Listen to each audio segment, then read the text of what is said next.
Essa aqui é uma das principais pontes que cruzam o rio Liffey. Essa é a ponte O'Connell, em homenagem ao meu xará, Daniel O'Connell. Depois a gente fala mais sobre ele. Mas essa ponte aqui, bom, como muitas outras, sempre marcou uma divisão não só em relação ao norte e sul da cidade, mas uma divisão também social.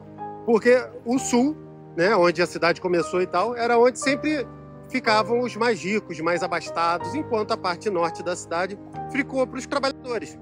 O pessoal mais pobre acabou indo para uma parte menos desejada da cidade, que era justamente a parte norte. Tanto que comentam por aqui que os moradores do norte de Dublin são conhecidos como Hell, enquanto os moradores do sul são conhecidos como Meretíssimos.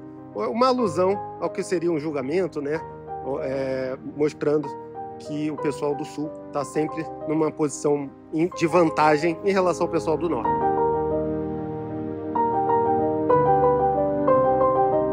Essa rua que segue aqui também é chamada Rua O'Connell, que é uma avenida.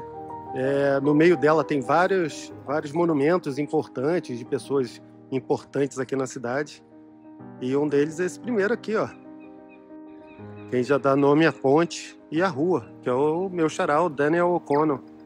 Ele é considerado o liberador, porque ele que criou a Associação Católica aqui em Dublin na época protestante. O O'Connell, que tinha visto pessoalmente a violência durante a Revolução Francesa, ele resolve fazer as manifestações dele aqui de forma mais pacífica.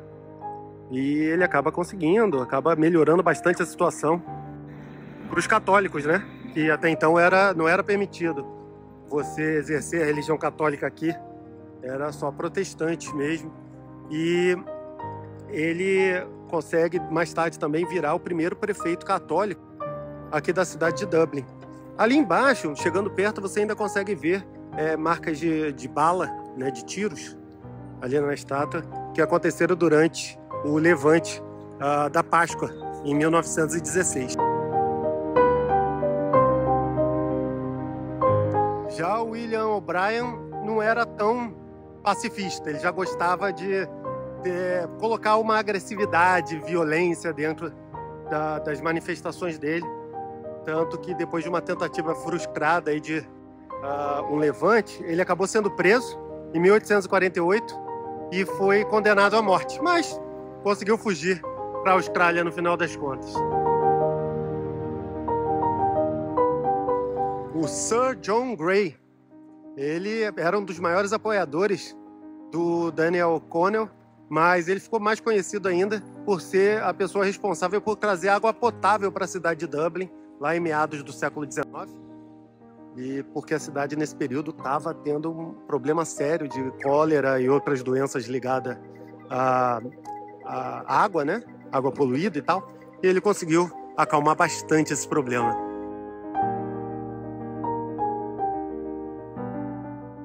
Outra figura importante foi o Jim Larkin. Ele foi responsável por criar o Sindicato dos Trabalhadores, com a ideia de trazer um trabalho mais humano, né? Algo com mais respeito aos trabalhadores, que na época era péssimo. E ele também foi responsável por convocar uma greve em 1916, uma greve gigantesca, que teve, como você pode imaginar, uma repressão policial também, do mesmo tamanho, com mortes e tudo dos trabalhadores, mas que também foi considerada por muitos o primeiro movimento em relação à independência da Irlanda. Esse aqui é o Correio de Dublin, prédio do Correio, mas não é um correio qualquer. Foi justamente daqui, em 1916, que o nacionalista Patrick Pearse leu a Proclamação da Independência da Irlanda. Foi justamente esse movimento que deu início ao levante da Páscoa de 1916.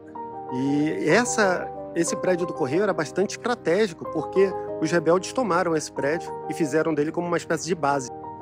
E ele era muito estratégico, principalmente, não só pela posição na cidade, né, e pelo tamanho do prédio, mas também por conta de ser o centro nervoso do telégrafo nessa época. Então facilitava muito a comunicação entre eles.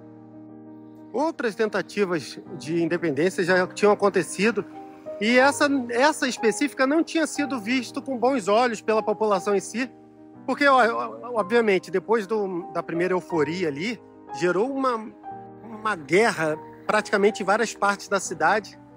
E, no final, os revoltosos viram que não ia muito longe e resolveram se entregar.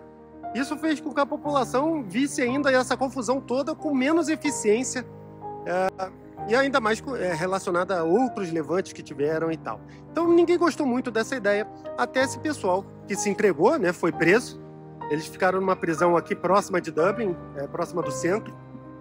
E no final, todos foram mortos pelos britânicos. E aí sim foi a reviravolta. Porque no momento que eles não tinham muito apoio, depois que foram mortos, viraram mártires, né? E aí o povo começou a apoiar com mais força a independência. Ou seja, o Levante da Páscoa de 1916 não seria mais do que uma nota de rodapé nos livros de história, se não fosse pelo fato dos revoltosos terem sido julgados em segredo e assassinados pela coroa britânica. Foi isso que fez com que eles viraram os mártires da República, né, da República Irlandesa, da liberdade, e isso fez muito mais gente aderir a essa causa, mudando completamente o panorama e alguns anos mais tarde tendo realmente a independência, a guerra de independência da Irlanda.